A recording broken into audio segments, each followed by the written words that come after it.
Bold take. Qualcomm's latest Snapdragon 8 Gen May 5th look flagship on paper, but it quietly sends a clear message. Top-tier performance is now getting carefully watered down for the sake of price. And this is where it gets interesting for anyone buying a high-end phone in the next year. Qualcomm originally unveiled the premium Snapdragon 8 Elite Gen 5 in November as its showpiece chip for ultra-flagship phones, then hinted that a more affordable, non-elite version would follow. The idea was simple: deliver many of the same modern features, but at a lower cost so more flagship-tier devices could use it. That second chip is now official as the Snapdragon 8 Gen 5, and while it keeps most of the key capabilities, it also dials back performance in a few important areas. The company positions the Snapdragon 8 Gen 5 as a big leap over 2023's Snapdragon 8 Gen 3, claiming significantly faster CPU and GPU performance plus better efficiency. In practice, though, that comparison is a bit misleading because the 8 Gen 3 is now a 2-year-old platform and Qualcomm has since overhauled its CPU architecture. For anyone buying a phone today, the more meaningful reference point is the newer Snapdragon 8 Elite Gen 5 rather than an older generation. Like the Elite model, the standard 8 Gen 5 also uses an Oryon-based CPU layout, but it runs at noticeably lower clock speeds. Its 6 performance cores run at more modest frequencies, and its pair of prime cores are also clocked lower than those in the Elite, which reaches much higher speeds at the top end.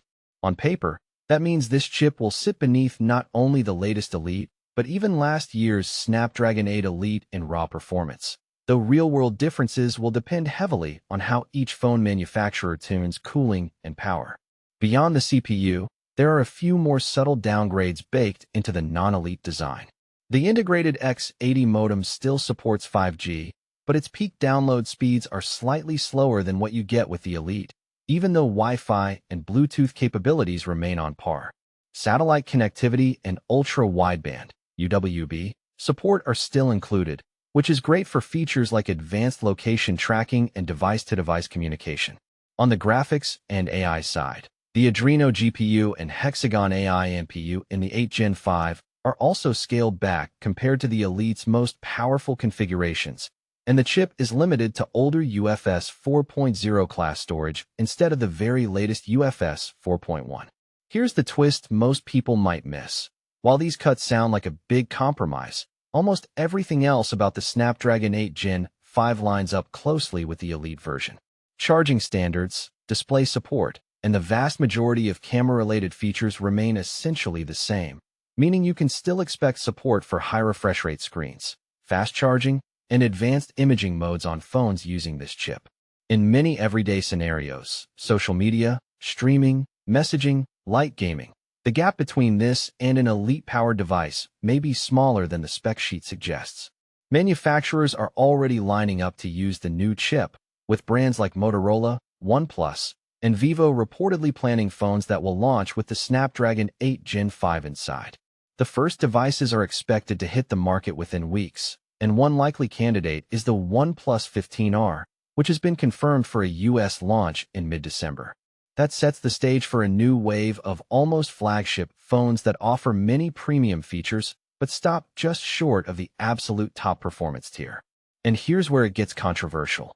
Is this smart segmentation that gives buyers more price options, or is it a deliberate move to create artificial gaps so the most powerful phones stay locked behind higher price tags?